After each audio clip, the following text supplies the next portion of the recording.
So hello guys, तो weekly current affairs वाले video में जून महीने के दूसरे वाले हफ्ते का ये हमारा पार्ट होगा। तो चलिए इसको स्टार्ट करते हैं।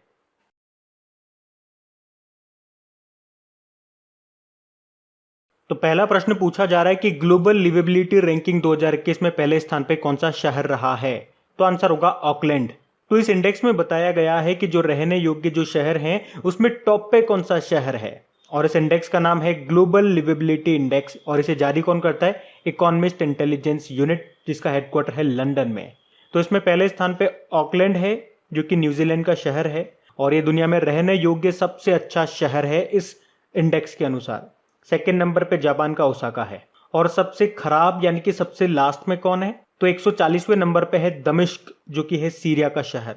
अच्छा, भारत में भी जो ईज ऑफ लिविंग इंडेक्स आया था, यानी कि भारत में रहने योग्य सबसे अच्छा स्थान, जिसे जारी किया था आवास और शहरी कार्य मंत्रालय ने, उसमें अगर बात करें अपन तो 10 लाख से ज्यादा आबादी वाले में बेंगलुरु टॉप पे रहा था, और 10 लाख से कम आबादी वालों में शिमला टॉप पे रहा था। देखो, न्यूजीलैंड की कैपिटल वेलिंगटन है, करेंसी है न्यूजीलैंड डॉलर, और यहाँ की प्रधानमंत्री हैं जेसिंडा अर्डन।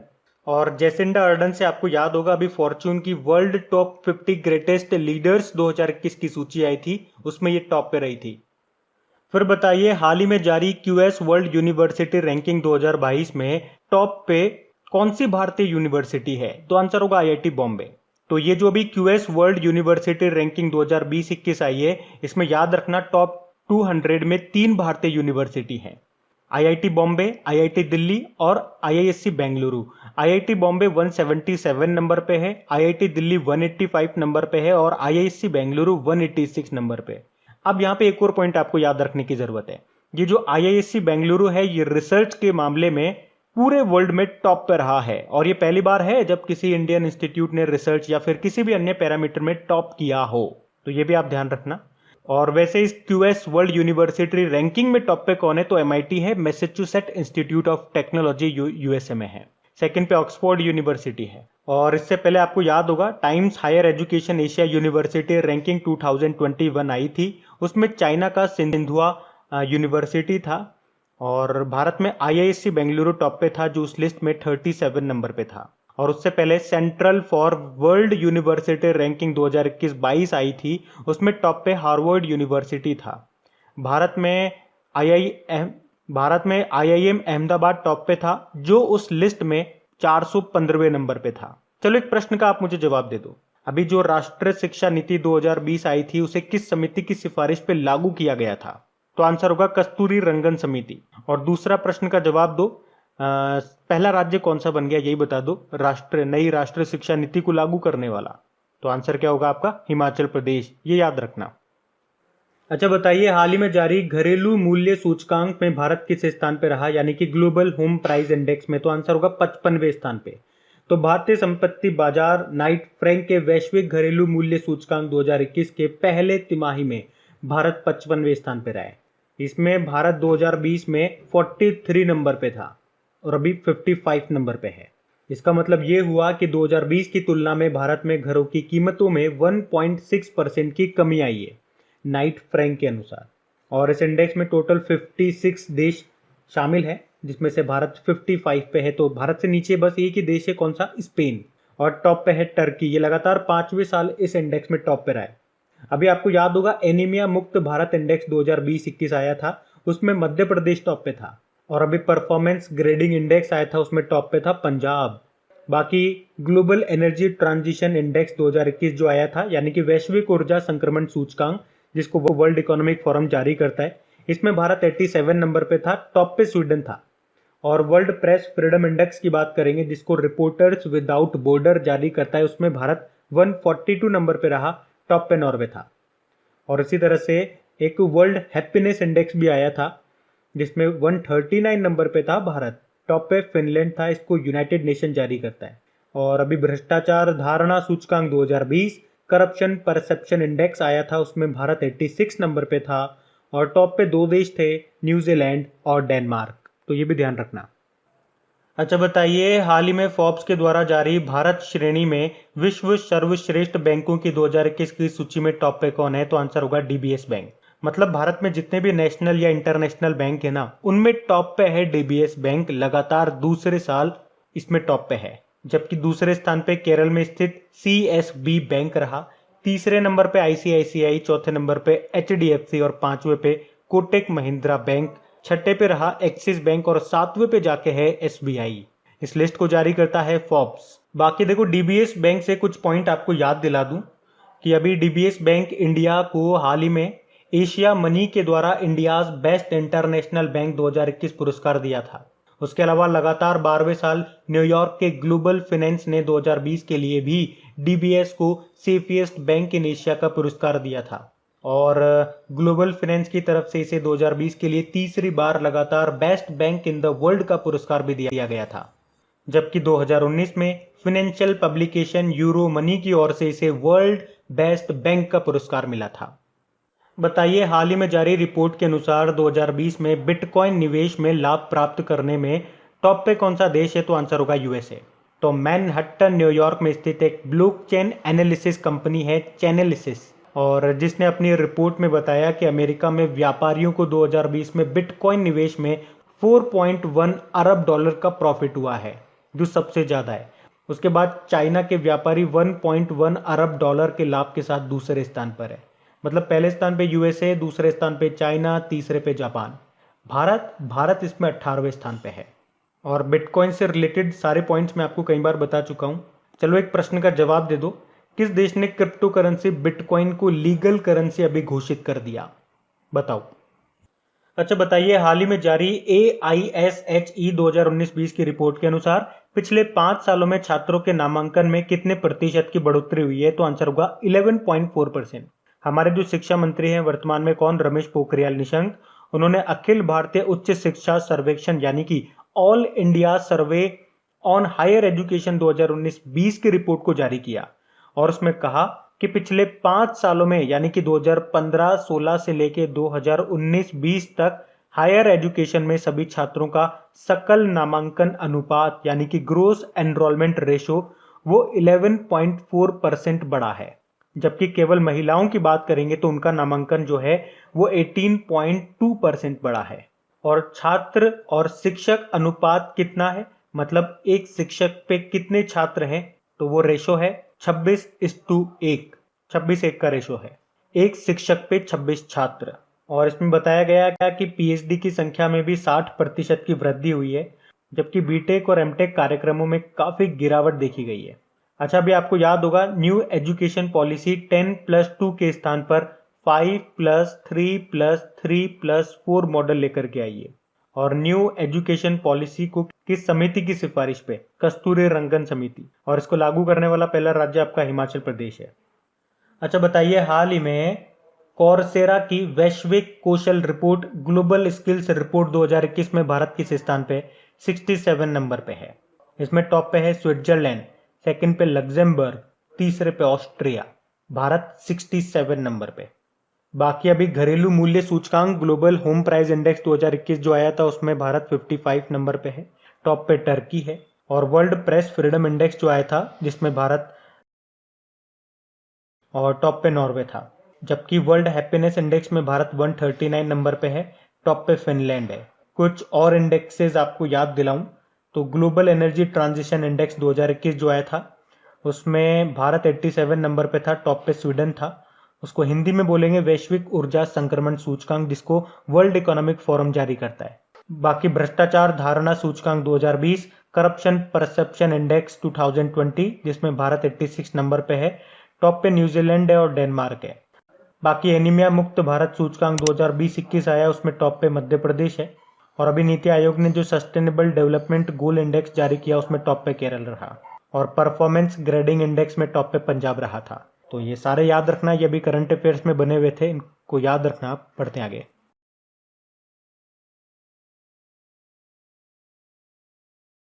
फिर बताइए, अभी किसने सुरक्षित हम सुरक्षित तुम अभियान को शुरू किया? तो आंसर होगा नीति आयोग ने। तो पहले तो आप ये याद रखना कि ये जो सुरक्षित हम सुरक्षित तुम अभियान है किसने शुरू किया है? तो नीति आयोग ने पीरामल फाउंडेशन के साथ मिलकर के इसको शुरू किया है। तो इस अभियान में होगा क्या? तो जिन मरीजों को हल्के कोरोना के लक्षण हैं उनकी घर पर ही देखरेख की जाएगी, यही इसका उद्देश्य है। और नीति आयोग ने 112 आकांक्षी जिलों में इसको शुरू किया है। और ये जो 112 जिले हैं ये 26 राज्यों में हैं। यहाँ पे आकांक्षी जिलों का मतलब हो गया एस्पिरेशनल डिस्ट्रिक्ट्स, यानी कि भारत के सबसे कमजोर या फिर कहें कि सबसे पिछड़े जिले जो हैं उनमें इसको स्टार्ट किया है। देखो, नीति आयोग में नीति का मतलब होता है national institute for transforming India. इसके अध्यक्ष भारत के प्रधानमंत्री होते हैं जो अभी नरेंद्र मोदी हैं, उपाध्यक्ष राजीव कुमार हैं और सीईओ हैं अमिताभ कांत। अभी नीति आयोग ने सस्टेनेबल डेवलपमेंट गोल इंडेक्स जारी किया था, उसमें टॉप पे रहा था केरल और लास्ट में था बिहार। बताइए, हाल ही में किस राज्य सरकार ने मुख्यमंत्री किसान मित्र ऊर्जा योजना के प्रारूप को मंजूरी दे दी है? तो आंसर होगा राजस्थान। तो इस योजना में क्या होगा, जो भी कृषि उपभोक्ता है, कंज्यूमर है, उन्हें बिजली के बिल में 1,000 रुपए का अनुदान मिलेगा, या आप यूं बोल सकते हो 1 साल में 12,000 रुपए का अनुदान मिलेगा।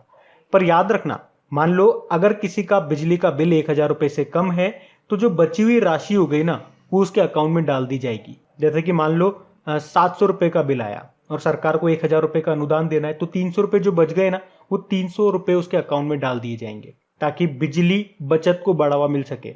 इसमें 1450 करोड़ रुपए राशि आवंटित की जाएगी। अच्छा बताइए, देश का पहला कृषि आधारित सौर ऊर्जा संयंत्र ये किस राज्य में शुरू हुआ? राजस्थान में।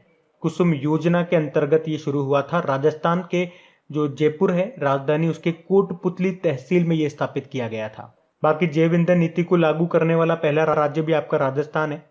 देखो, राजस्थान में आपको 2 रामसर साइट मिल जाएंगी, एक तो सांभर झील है और एक केवलादेव नेशनल पार्क है। बाकी हरियाणा ने भी प्राण वायु देवता पेंशन योजना को शुरू किया, दिल्ली ने जहां वोट वहां वैक्सीनेशन अभियान को शुरू किया था और छत्तीसगढ़ ने महतारी दुलार योजना को शुरू किया था।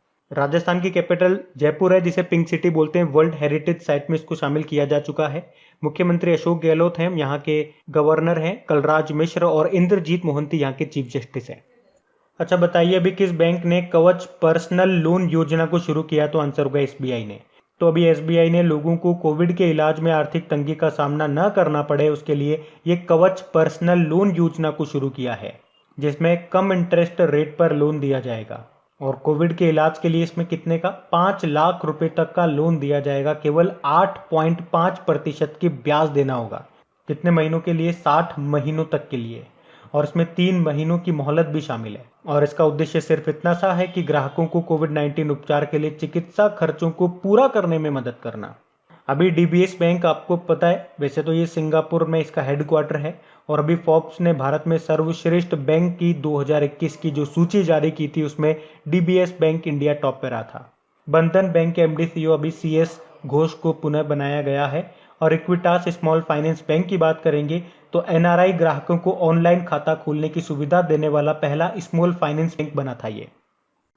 बताइए, हाल ही में किस भारतीय राज्य ने लाभार्थियों को सीधे धन हस्तांतरित करने के लिए डीबीटी मोबाइल एप्लीकेशन को लॉन्च किया? तो आंसर होगा कर्नाटक। तो कर्नाटक के जो मुख्यमंत्री हैं बीएस येदियुरप्पा, उन्होंने राज्य की विभिन्न सरकारी कल्याणकारी योजनाओं के लाभार्थियों को सीधे पैसा ट्रांसफर करने के लिए ये डीबीटी मोबाइल एप्लीकेशन को लॉन्च किया। डीबीटी का मतलब हो गया डायरेक्ट बेनिफिट ट्रांसफर। और इस प्लेटफॉर्म में राज्य की 120 योजनाओं को शामिल किया गया है। मुख्यमंत्री जी ने यह भी कहा कि पिछले 2 सालों में 12,000 करोड़ रुपए से ज्यादा की राशि लाभार्थियों के बैंक खाते में सीधे ट्रांसफर की जा चुकी है। अभी आपको याद होगा, कर्नाटक की सरकार ने आकांक्षा पोर्टल को भी लॉन्च किया था।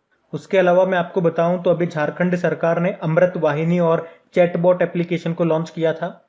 बिहार ने हिट कोविड एप्लीकेशन को लॉन्च किया था। हिट मतलब हो गया होम आइसोलेशन ट्रैकिंग। मणिपुर ने मोमा मार्केट मोबाइल एप्लीकेशन को लॉन्च किया था और एम पेंशन एप्लीकेशन को भी लॉन्च किया था मणिपुर ने। उसके अलावा सीबीएसई ने भी दोस्त फॉर लाइफ नाम से एप्लीकेशन को लॉन्च किया था। इंटरपोल ने अभी आईडी आर्ट और आई फैमिलिया नाम से एप्लीकेशन को लॉन्च किया था। अभी पीयूष गोयल जो हमारे रेल मंत्री हैं, उन्होंने ई संता एप्लीकेशन और वेब पोर्टल को लॉन्च किया था।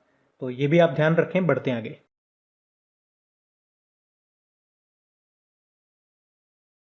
अच्छा बताइए, हाल ही में किस राज्य सरकार ने भारत रत्न और पद्म पुरस्कारों की तर्ज पर पुरस्कार देने की घोषणा की है? तो आंसर होगा असम की सरकार ने। तो समाज में महत्वपूर्ण योगदान देने वाले लोगों को हर साल असम की सरकार अब भारत रत्न की तर्ज पर तो असोम रत्न देगी। और साथ में ये भी याद रखना, यह असोम रत्न हर साल एक व्यक्ति को दिया जाएगा, जिसमें 5 लाख रुपए मिलेंगे। और इसी तरह से पद्म विभूषण की तर्ज पर असोम विभूषण दिया जाएगा। ये 3 लोगों को दिया जाएगा और इसमें 3-3 लाख रुपए मिलेंगे। उसी तरह से पद्म भूषण की तर्ज पर असोम भूषण दिया जाएगा 5 लोगों को, इसमें 2-2 लाख रुपए दिए जाएंगे। और पद्म श्री की तर्ज पर असोम श्री दिया जाएगा 10 लोगों को, जिसमें 1-1 लाख रुपए दिए जाएंगे। तो ये आप ध्यान रखना। अच्छा बताओ, पद्म पुरस्कार की शुरुआत कब की गई थी? 1954 में। और याद होगा 1954 में ही पहली बार भारत रत्न भी मिला था। कितने जनों को मिला था पहली बार? 3 जनों को। कौन कौन थे वो? सीवी रमन, सर्वपल्ली राधाकृष्णन और राजगोपालाचारी। अच्छा लास्ट टाइम का बताओ, अब तो 2019 में भारत रत्न कितने लोगों को दिया गया? 3 लोगों को ही दिया गया था। प्रणब मुखर्जी थे, नानाजी देशमुख थे और भूपेन हजारिका।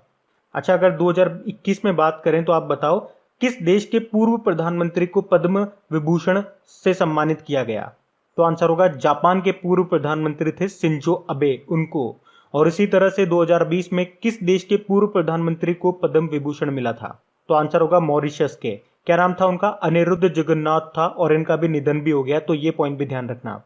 वैसे इस साल पद्म भूषण याद रखना 10 लोगों को दिया गया, पद्म विभूषण तो 7 को मिला था और पद्म श्री 102 को, जिसमें से एक आध नाम में अगर आपको बताऊं जो मोस्ट इंपॉर्टेंट हो जाते हैं आपके लिए, जैसे कि फादर ऑफ फाइबर ऑप्टिक्स किसे कहा जाता है, जिन्हें अभी हाल ही में पद्म विभूषण से सम्मानित किया गया, तो उनका नाम याद होना चाहिए आपको, नरिंदर सिंह कृपाणी। तो इनका नाम पूछा जा सकता है आपसे कि फादर ऑफ फाइबर ऑप्टिक्स कौन है। उसके अलावा मौलाना बहीउद्दीन का नाम याद रखना, अभी निधन हो गया वैसे इनका, इन्हें भी पद्म विभूषण मिला था।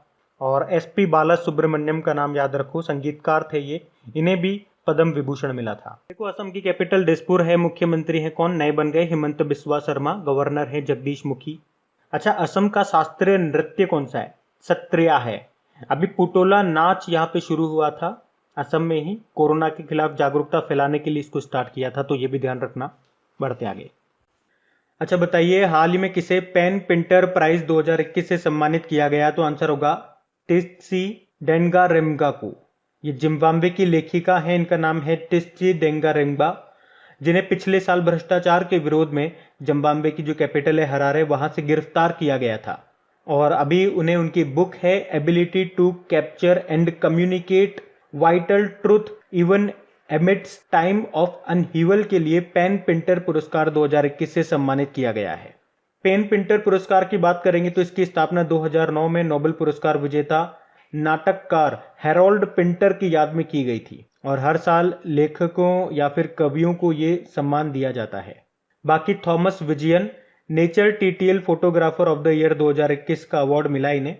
डेविड डायोप अंतरराष्ट्रीय बुकर पुरस्कार 2021 इन्होंने जीता अपने उपन्यास, अपने novel at night all blood is black के लिए। बाकी नुक्लू फॉर्म विटलिटली अवार्ड 2021 इन्होंने जीता अमूर फॉल्कन के संरक्षण के लिए। ये नागालैंड से हैं और पहले भारतीय हैं ये पुरस्कार जीतने वाले, इसे ग्रीन ऑस्कर भी कहा जाता है। एक और नाम याद रखना, रुमाना सिन्हा सहगल का नेल्सन मंडेला मानवतावादी पुरस्कार 2021 इन्होंने जीता था। और मारिया रेसो का नाम भी आप याद रख सकते हो, फिलीपींस की जर्नलिस्ट हैं ये, और अभी यूनेस्को गुइलर्मो कैनो विश्व प्रेस स्वतंत्रता पुरस्कार 2021 इन्होंने जीता।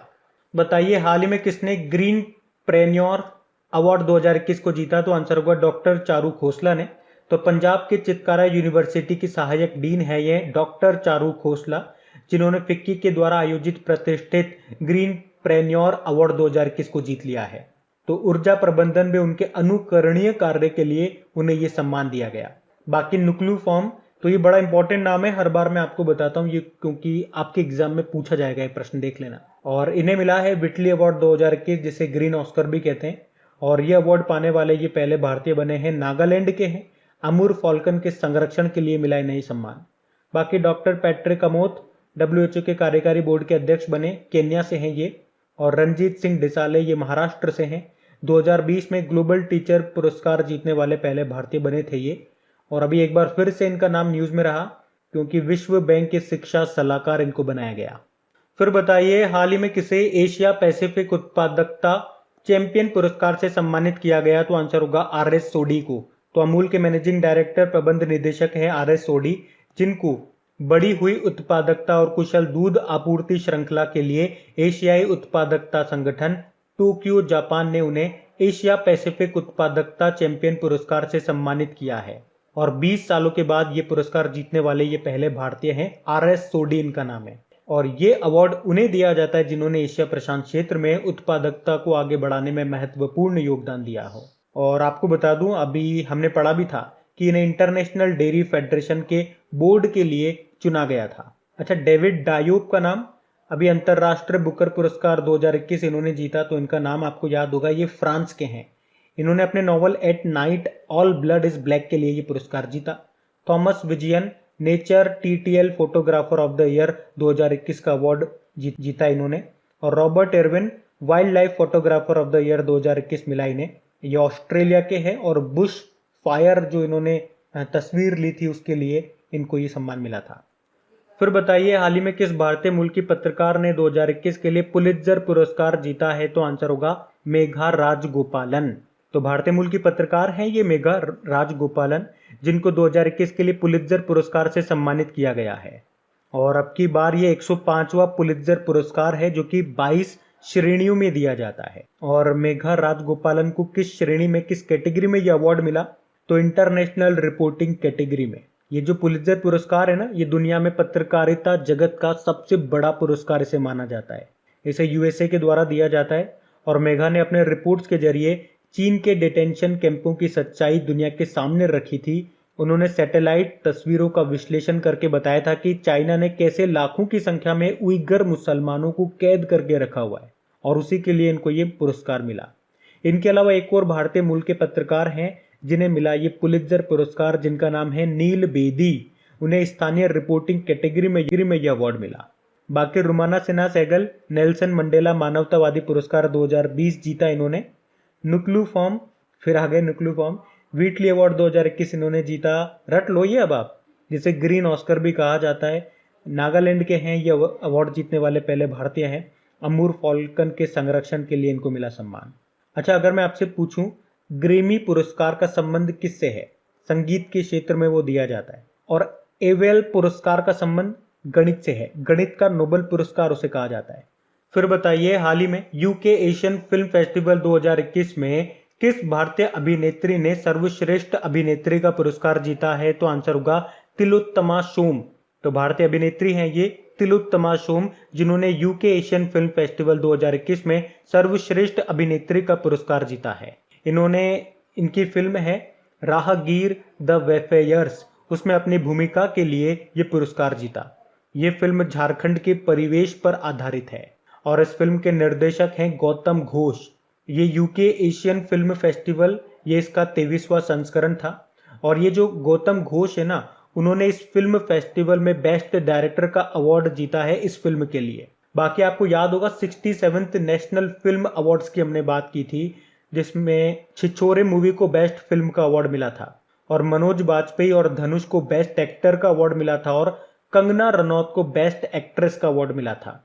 और अभी 51वां दादा साहब फाल्के पुरस्कार किससे मिला? रजनीकांत को। और 66th फिल्म फेयर अवार्ड्स में बात करेंगे तो बेस्ट फिल्म का अवार्ड मिला था थप्पड़ को। बताइए ऑस्कर 2021 में बेस्ट फिल्म का अवार्ड किसको मिला था, ये आप बताओ।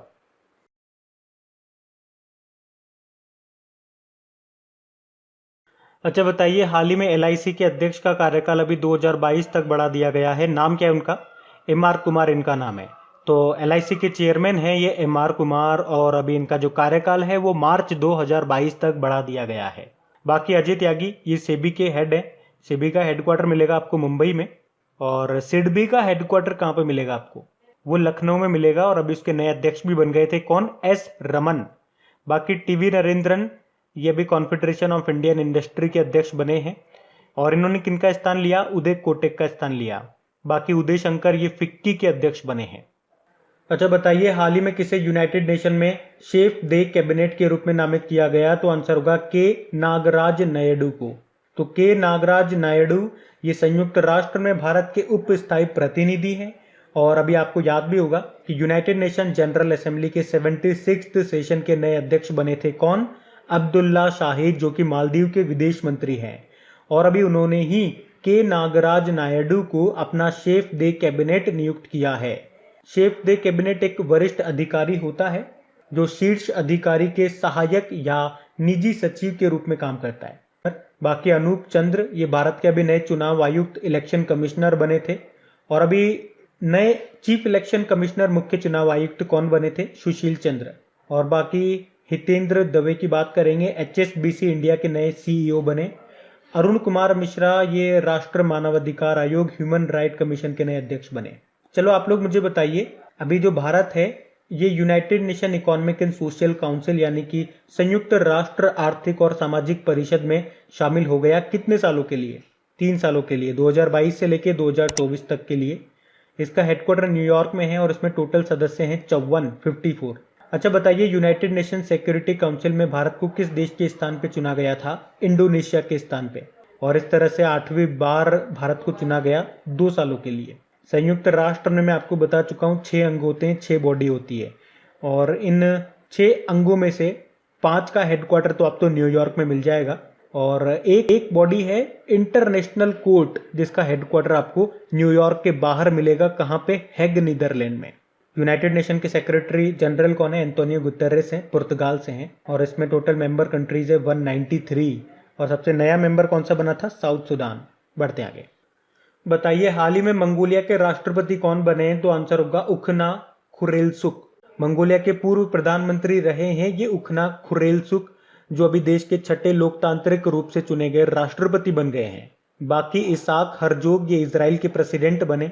मार्था कूम ये केन्या की पहली महिला चीफ जस्टिस बनी और गुइलेर्मो लासो इक्वेडोर के नए प्रेसिडेंट बने। देखो, मंगोलिया की कैपिटल उलन बातोर है, करेंसी मंगोलियाई टोगरोग।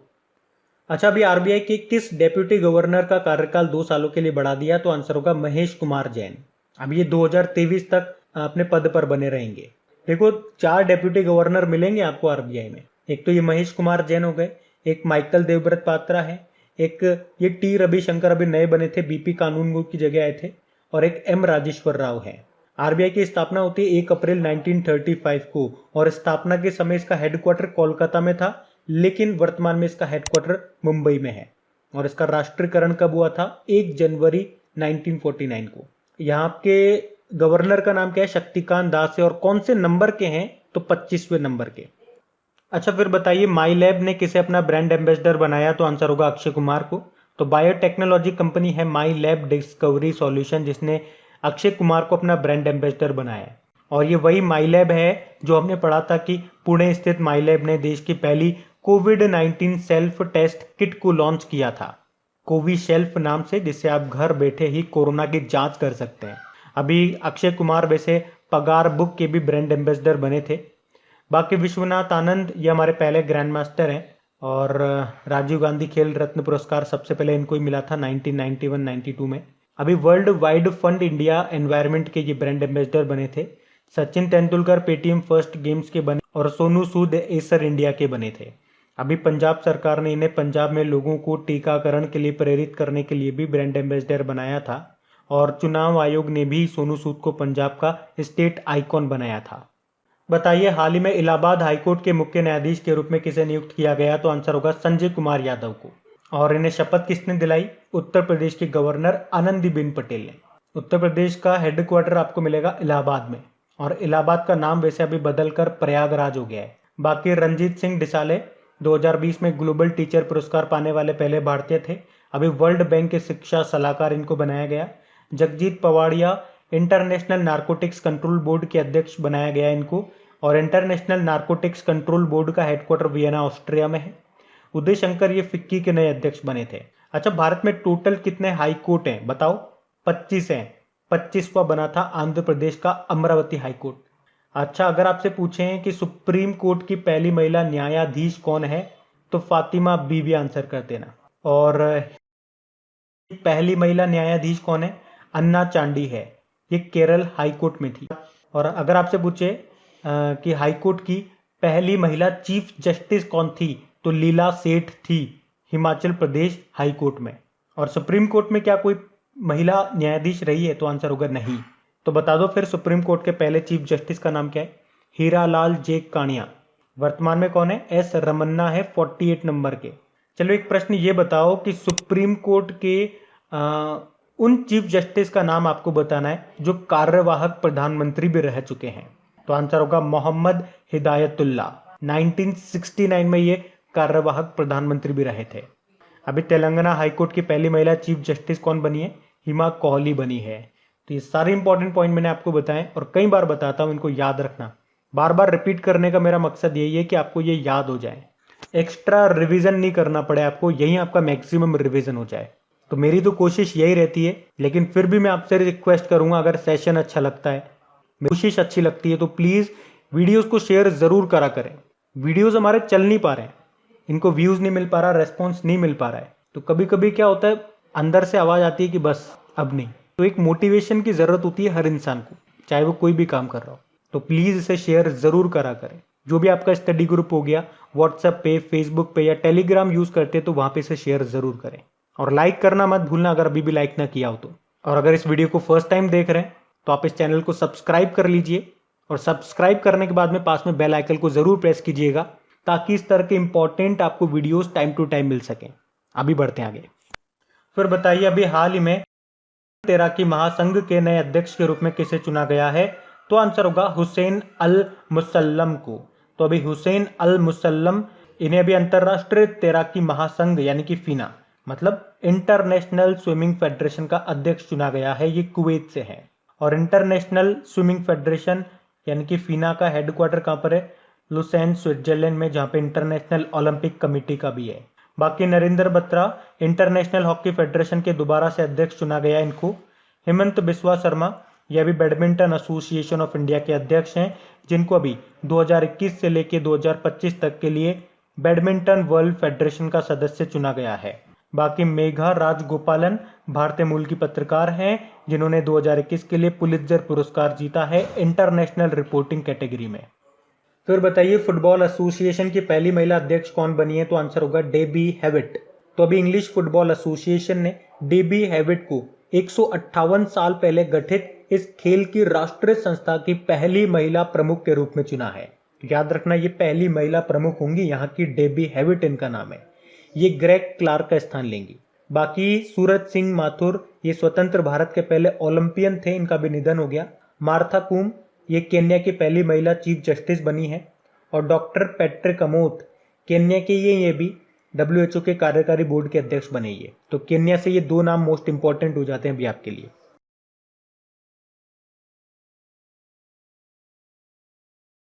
बताइए, हाल ही में किसने यूएस महिला ओपन का खिताब जीत लिया? तो आंसर होगा यूका सासो ने। ये फिलीपींस की गोल्फ प्लेयर हैं यूका सासो, और अभी इन्होंने ही जापानी प्लेयर है नासा हातो को, उनको हरा करके यूएस महिला ओपन खिताब जीत लिया है। और इस तरह से ये पहली फिलीपींस की प्लेयर बनी है और दूसरी खिलाड़ी बनी है LPGA टूर टाइटल जीतने वाली। LPGA मतलब लेडीज प्रोफेशनल गोल्फ एसोसिएशन। बाकी फिल मिकेल्सन, ये 50 साल के अमेरिकी गोल्फर हैं और अभी 2021 PGA चैंपियनशिप खिताब जीतने वाले सबसे उम्र दराज खिलाड़ी बने थे ये। फिर देखिए, बड़ा इंपॉर्टेंट प्रश्न आ गया भैया कि किसने फ्रेंच ओपन 2021 में वुमेन सिंगल का टाइटल जीता? तो आंसर होगा बारबरा क्राजिकोवा। एक तो ये नाम याद रख लो और ये याद रख लो ये किस देश की प्लेयर है? ये चेक रिपब्लिक की हैं। हो सकता है प्रश्न ऐसे आ जाए सिंपल बनके कि बारबरा क्राजिकोवा का नाम दे दे और पूछे इनका संबंध किस खेल से है, तो टेनिस। ये भी याद रखना। कई बार क्या होता है, जिस प्रश्न को हम सिंपल समझ के छोड़ देते हैं वही हमें सबसे ज्यादा तकलीफ देता है। और बात करेंगे, बारबरा क्राजिकोवा ने फाइनल में किसको हराया? तो रशिया की अनास्तासिया को हराया है। बाकी एरिना सबालेंका, ये बेलारूस की प्लेयर है, अभी मैड्रिड ओपन में वुमेन सिंगल का टाइटल इन्होंने जीता। अच्छा चलो 2 मिनट के लिए वीडियो को पॉज करो और कमेंट बॉक्स में टाइप करके बताओ, फ्रेंच ओपन 2021 में मेन सिंगल का टाइटल किसने जीता? ये मैं आपको आगे बताऊंगा, लेकिन अगर अभी आपको आता है तो कमेंट बॉक्स में टाइप करो। और किस देश के प्लेयर हैं ये भी बताओ। और अगर आपको ये याद है तो ये भी बताओ फिर उन्होंने किसको हराया। देखते हैं किस किस को तीनों प्रश्न याद है। बाकी नाओमी ओसाका, अभी Laureus world sports women of the year 2021 का पुरस्कार इनको मिला था। जापान की प्लेयर है और इस साल का ऑस्ट्रेलियन ओपन जो हुआ था उसमें वुमेन सिंगल का टाइटल इन्होंने ही जीता था। मेन सिंगल का टाइटल ऑस्ट्रेलियन ओपन में नोवाक जोकोविच ने जीता था, जो कि सर्बिया के प्लेयर है। एश्ले बार्टी, ये ऑस्ट्रेलिया की टेनिस प्लेयर है। देखो टेनिस से आपको याद रखने 4 ग्रैंड स्लैम होते हैं साल में। ऑस्ट्रेलियन ओपन, फ्रेंच ओपन जिसको रोलैंड गैरोस भी बोलते हैं, विंबलडन ओपन होता है और एक US ओपन होता है। एक प्रश्न ये पूछ लिया जाता है कि कौन सा किस कोर्ट पे खेला जाता है, तो बड़ा सिंपल है, पहला और आखिरी वाला। ऑस्ट्रेलियन ओपन और यूएस ओपन हार्ड कोर्ट पे होता है, फ्रेंच ओपन आपका क्ले कोर्ट पे होता है, और विंबलडन ओपन आपका ग्रास कोर्ट पे होता है। किंग ऑफ क्ले कोर्ट किसे कहा जाता है? राफेल नडाल को। और लास्ट ईयर कौन सा ओपन नहीं हुआ था, कौन सा ग्रैंड स्लैम नहीं हुआ था? विंबलडन ओपन नहीं हुआ था, ये ध्यान रखना।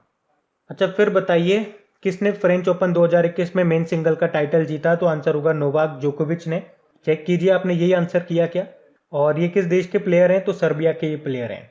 और इन्होंने फाइनल में किसको हराया? स्टेफानोस सित्सिपास को हराया है। याद रखना, ये नोवाक जोकोविच के करियर का दूसरा फ्रेंच ओपन टाइटल है। और इसके साथ ही इन्होंने टोटल 19 ग्रैंड स्लैम जीत लिए हैं, जिसमें से 9 तो ऑस्ट्रेलियन ओपन है, 2 फ्रेंच ओपन हो गए, 5 विंबलडन ओपन है इनके नाम, और 3 यूएस ओपन टाइटल है। जबकि रॉजर फेडर और राफेल नडाल ने टोटल 20-20 ग्रैंड स्लैम जीत रखे हैं। और आपको बता दूं, इसी के साथ नोवाक जोकोविच ये पिछले 52 सालों में 2-2 बार सभी ग्रैंड स्लैम जीतने वाले पहले खिलाड़ी बन गए हैं। मतलब हर ग्रैंड स्लैम को इन्होंने 2-2 बार तो जीत ही रखा है। ऐसा करने वाले पिछले 52 सालों में ये पहले खिलाड़ी बन गए। बाकी राफेल नडाल ये स्पेन के प्लेयर हैं, इन्हें ही किंग ऑफ क्ले कोर्ट कहा जाता है। अभी इटालियन ओपन 2021 में मेन सिंगल का टाइटल जीता था इन्होंने, जिसमें महिलाओं में पोलैंड की इगा स्विटेक ने इटालियन ओपन का खिताब जीता था, women single title. Rafael Nadal ने 12वीं बार बार्सिलोना ओपन टाइटल भी जीता, और Laureus world sports man of the year 2021 का सम्मान इन्हें मिला था। अलेक्जेंडर ज्वेरेव की बात करेंगे, जर्मनी के प्लेयर हैं, अभी मैड्रिड ओपन में मेन सिंगल का टाइटल जीता था इन्होंने। और रॉजर फेडरर ये स्विट्जरलैंड के प्लेयर हैं, स्विस प्लेयर हैं, इन्हीं के नाम पे स्विट्जरलैंड में सिक्का चलता है, इनका सिक्का छपाता है इनके नाम का। बढ़ते हैं आगे।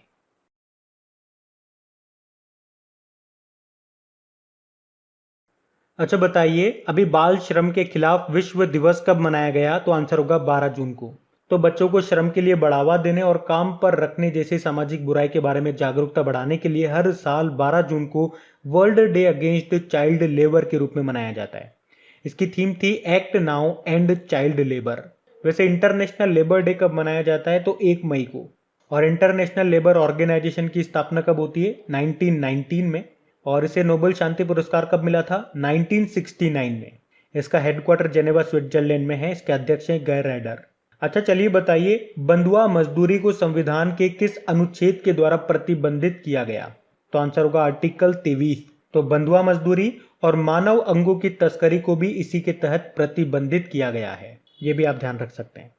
फिर बताइए, अंतरराष्ट्रीय एल्बिनिज्म अवेयरनेस डे, रंगहीनता जागरूकता दिवस कब मनाया जाता है? तो आंसर होगा 13 जून को।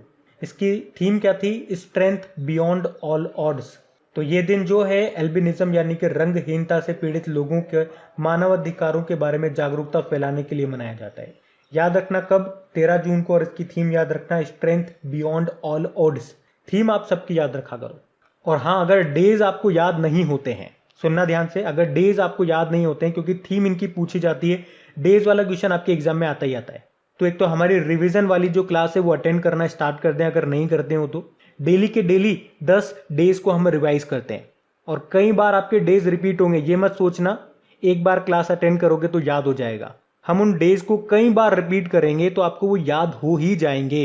एक ही एक चीज जो बार बार रिपीट करोगे तो वो झक मार के याद हो जानी है। और आपके पास पढ़ाई का इतना बोझ होते हैं, इतने सब्जेक्ट होते हैं कि आप एक पॉइंट को ज्यादा बार रिपीट नहीं कर पाते हो। इसीलिए ये रिवीजन वाली क्लास आपके लिए स्टार्ट करी है। आप उसको देखोगे तो 10 बार क्वेश्चन वो आपके सामने से रिपीट होगा तो आपको याद ही हो जाएगा। और हाँ, अपनी क्रेक एग्जाम एप्लीकेशन को अपडेट करके रख लेना। अभी यही याद आ गया तो बता दूं, अपडेट कर लेना तो आपकी जितनी भी क्विज वगैरह छूट रही है वो सारी अपडेट होना स्टार्ट हो गई है। और सारी नई क्विजेज अब आपको मिलने वाली है, वहाँ पे टॉपिक वाइज वगैरह सब नया मटेरियल मिलेगा। क्योंकि अभी तक मुझे भी इतना टाइम नहीं मिल रहा था कि मैं उसे डेली अपडेट करूं, क्योंकि उसमें क्वेश्चन डालने में बहुत समय लग जाता है। मान के चलें 2-3 घंटे लग जाते हैं डेली उसको अपडेट करने में। और कोई पर्सन नहीं मिल रहा था मुझे उस पर काम करने के लिए, लेकिन अभी मिल गए हैं। तो अब आपको सारा नया कंटेंट वहाँ पे रिपीट होगा। तो प्ले स्टोर में जाकर के अपनी क्रेक एग्जाम एप्लीकेशन को अपडेट कर लेना। फिर से याद दिला रहा हूँ, डेज वाली क्विज वगैरह सब मिल जाएगी आपको वहाँ पे। अभी हम बढ़ते हैं आगे।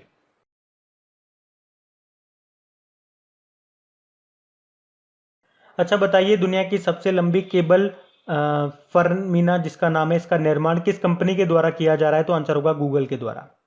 तो अभी गूगल ने घोषणा की है कि वो फर्मिना नाम से एक समुद्री केबल का निर्माण कर रहा है जो अमेरिका, ब्राजील, उरुग्वे और अर्जेंटीना को जोड़ेगी। और ये केबल जो दुनिया की सबसे लंबी केबल होगी, इसका उद्देश्य क्या है?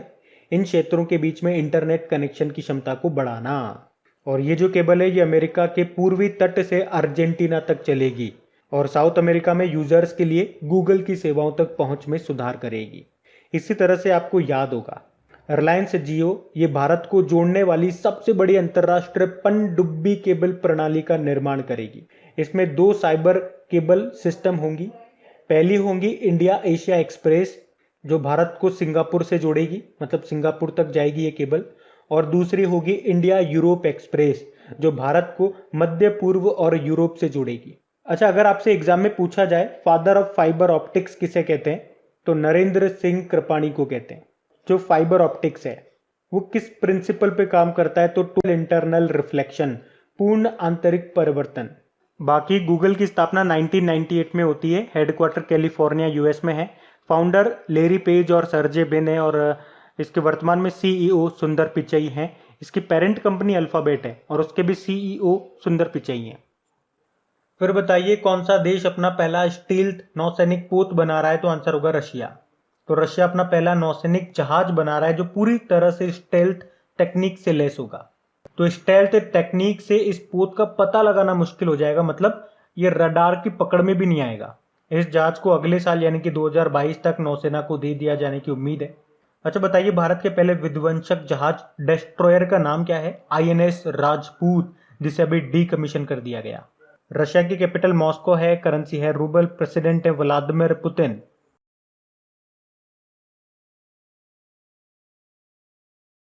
अच्छा बताइए, भारत और किस देश के बीच में इंडो थाई कॉर्पेट अभ्यास का आयोजन हुआ, तो आंसर होगा थाईलैंड। तो याद रखना, इंडो थाई कॉर्पेट एक्सरसाइज ये इसका 31वां संस्करण था। यहाँ पे कॉर्पेट का मतलब होता है कोऑर्डिनेशन पेट्रोल। तो ये 9 जून 2021 को शुरू हुआ था और ये 3 दिनों तक चला।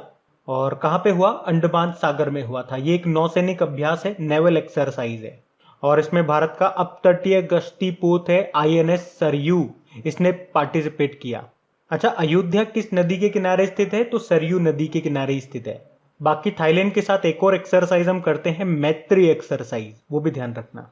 देखो कुछ और एक्सरसाइजेज मैं आपको बताता हूं, वो आप ध्यान रखना। जैसे कि भारत और यूएसए के साथ 2021 में हमने 2 एक्सरसाइज की है। कौन कौन सी?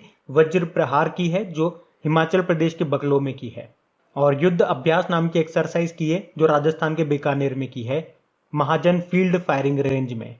भारत और उज्बेकिस्तान के बीच में अभी एक एक्सरसाइज हुई थी, डस्ट लिक सेकंड, कहाँ पे? उत्तराखंड के रानीखेत में। अभी भारत और किर्गिस्तान के बीच में खंजर नाम की एक्सरसाइज भी हुई थी बिश्केक में। वैसे फ्रांस के साथ भी एक एक्सरसाइज हमने की है, वरुण नाम की, अरब सागर में। एक एक्सरसाइज की थी डेजर्ट नाइट 21, फ्रांस के साथ ही जोधपुर में की थी।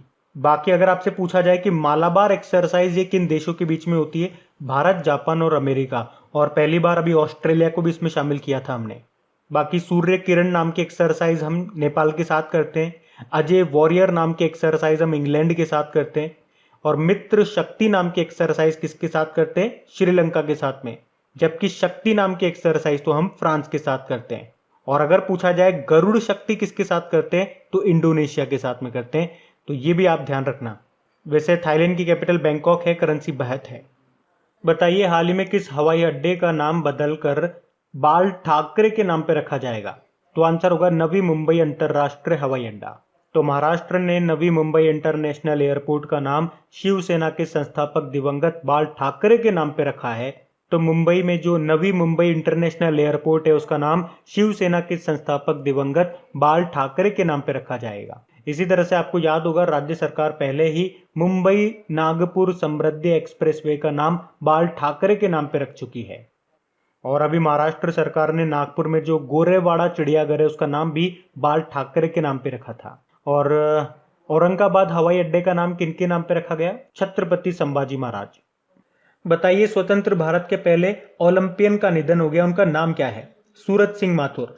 तो ओलंपिक खेलों में मैराथन पूरी करने वाले स्वतंत्र भारत के पहले ओलंपियन थे ये सूरज सिंह माथुर, जिनका भी निधन हो गया। अच्छा, एक आप नाम याद रखना, भारत की पहली महिला कार्डियोलॉजिस्ट थी कौन? पद्मावती, जिनका भी निधन हो गया। और अगर आपसे पूछा जाए कि ओलंपिक में पदक जीतने वाली पहली भारतीय महिला कौन थी? कर्णम मल्लेश्वरी थी।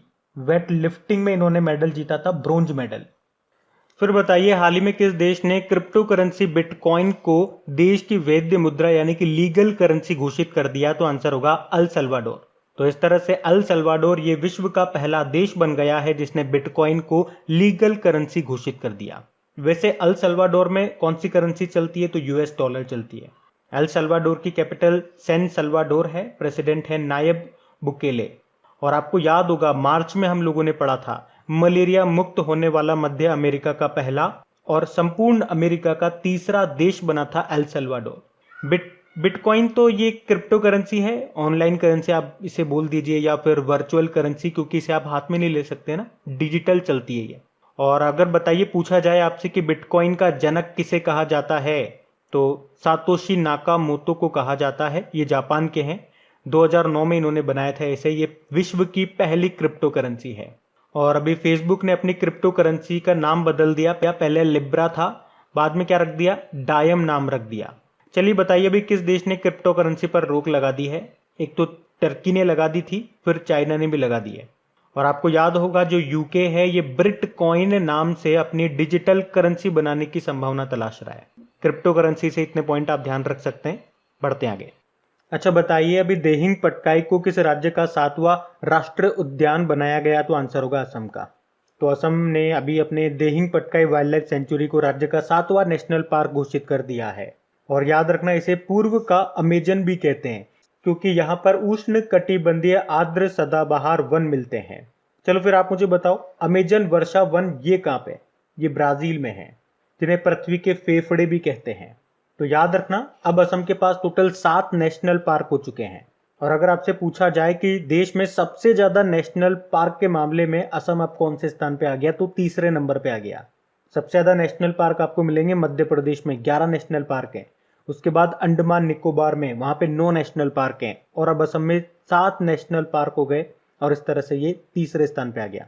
अच्छा, भारत का सबसे पुराना नेशनल पार्क कौन सा है? तो उत्तराखंड में है जिम कॉर्बेट नेशनल पार्क, जिसको पहले हेली नेशनल पार्क के नाम से जाना जाता था। और अगर पूछा जाए कि भारत का सबसे बड़ा नेशनल पार्क कौन सा है area wise, Hemis national park है जो आपको मिलेगा लद्दाख में। और एरिया वाइज सबसे छोटा नेशनल पार्क है साउथ बटन नेशनल पार्क जो आपको मिलेगा अंडमान निकोबार में। अच्छा, 7 नेशनल पार्क कौन से हैं एक बार फिर से रिवाइज करिए। एक तो यहाँ मिलेगा आपको काजीरंगा नेशनल पार्क जो कि एक सिंग वाले गेंडों के लिए फेमस है। एक मानस नेशनल पार्क मिलेगा और याद रखना ये दोनों यूनेस्को वर्ल्ड हेरिटेज साइट में शामिल हैं।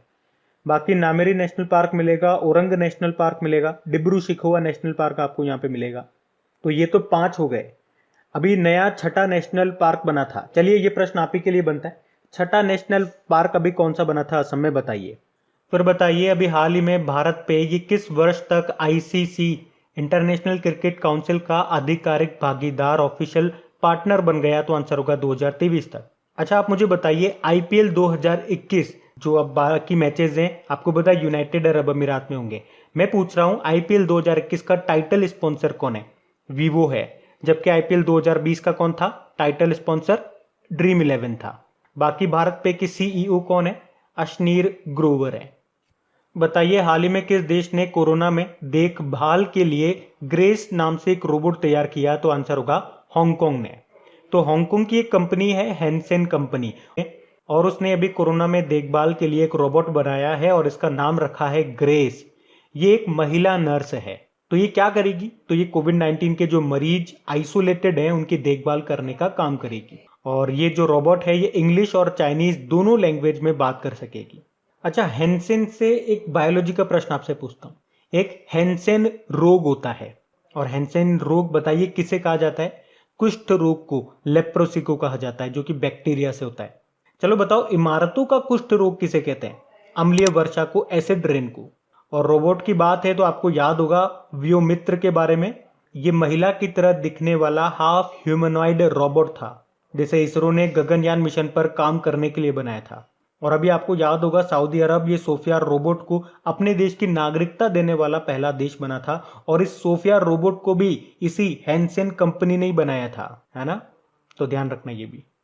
फिर बताइए हाल ही में किसने क्रिकुरु नाम से क्रिकेट कोचिंग वेबसाइट को शुरू किया? तो आंसर होगा वीरेंद्र सहवाग ने। तो अभी भारत के पूर्व सलामी बल्लेबाज हैं ये वीरेंद्र सहवाग, और इन्होंने ही देश के युवाओं को ऑनलाइन क्रिकेट कोचिंग देने के लिए क्रिकुरु नाम से एक वेबसाइट और एप्लीकेशन को लॉन्च किया है। इसे उन्होंने भारत के पूर्व बल्लेबाजी कोच संजय बांगड़ के साथ मिलकर के तैयार किया है, और इसमें आपको AB de Villiers, Brian Lara, Chris Gayle, Dwayne Bravo, Harbhajan Singh और जॉन डी रॉड्स जैसे महान क्रिकेटर सिखाएंगे। और याद रखना ये देश की पहली आर्टिफिशियल इंटेलिजेंस से सक्षम कोचिंग वेबसाइट है, जिसका उद्देश्य है युवा खिलाड़ियों के लिए व्यक्तिगत लर्निंग अनुभव प्रदान करना। सचिन तेंदुलकर अभी पेटीएम फर्स्ट गेम्स के ब्रांड एम्बेसडर हैं। रविंद्र जडेजा भी स्पोर्ट्स वियर ब्रांड है आसिक्स, उसके ब्रांड एम्बेसडर बने थे। रोहित शर्मा एक स्पोर्ट्स आईवेयर ब्रांड है ओकले, उसके ब्रांड एम्बेसडर बने। फिर बताइए अभी 11 जून 2021 को शुरू हुआ G7 समिट, इसकी थीम क्या रही? तो आंसर होगा बिल्ड बैक बेटर। तो ये G7 संगठन जिसकी स्थापना होती है 1975 में, और अभी ये इसका 47वां समिट हुआ था कहाँ पे? इंग्लैंड में, जो कि 11 से लेके 13 जून 2021 तक चला था। और इसकी थीम रही थी क्या? Build back better. और इसमें भारत के जो प्रधानमंत्री थे नरेंद्र मोदी, उन्होंने वर्चुअल रूप से पार्टिसिपेट किया और वन अर्थ वन हेल्थ का मंत्र दिया। अच्छा, G7 में कौन कौन से देश इसके मेंबर हैं? तो इसको याद कैसे रखोगे? जूस पीना है। क्या पीना है आपको? आपको अपना माइंड शार्प करना है, तो क्या पिया करो? जूस पिया करो। लेकिन किसके साथ जूस पिया करो? गर्लफ्रेंड के साथ, GF के साथ। तो ऐसे आप इसको याद रख पाओगे। देखो, J से मतलब हो गया जापान, U मतलब USA हो गया, I मतलब इटली हो गया, C से कनाडा हो गया, E से इंग्लैंड यानी कि UK, G से हो गया जर्मनी और F से हो गया फ्रांस। तो ये इसके मेंबर कंट्रीज है। अच्छा, आपको याद होगा 2020 में G20 समिट की अध्यक्षता किसने की थी? किसके पास थी G20 की अध्यक्षता? सऊदी अरब के पास है। और 2021 में इसकी अध्यक्षता इटली के पास है, और 2022 में इंडोनेशिया के पास होगी, और 2023 में जाकर के भारत को मिलेगी G20 की अध्यक्षता। वैसे भारत इस साल ब्रिक्स की अध्यक्षता कर रहा है, ये आप ध्यान रख सकते हैं। और आसियान की अध्यक्षता 2021 में किसके पास है? ब्रुनेई के पास में है। जबकि शंघाई कोऑपरेशन ऑर्गेनाइजेशन की अध्यक्षता कर रहा है ताजिकिस्तान। तो गाइज, आज का सेशन हम यहीं समाप्त करते हैं। और हाँ, इन सभी की आपको क्विज मिल जाएगी अपनी क्रिक एग्जाम एप्लीकेशन में। फिर से याद दिला रहा हूं, अपडेट करना मत भूलना। कहां से अपडेट करना है? प्ले स्टोर में जाना, क्रिक एग्जाम करंट अफेयर्स टाइप करना, जहां से आपने इस एप्लीकेशन को डाउनलोड किया होगा, और वहां पे अपडेट का ऑप्शन आ रहा होगा, उस पर क्लिक करना, ये अपडेट हो जाएगा। सारी नई क्विजेज आपको मिल जाएंगी, और जो भी नए फीचर ऐड हुए हैं उनका भी आप लुत्फ उठा पाएंगे। तो चलिए अब क्विज लगाना स्टार्ट कीजिए और मजे कीजिए।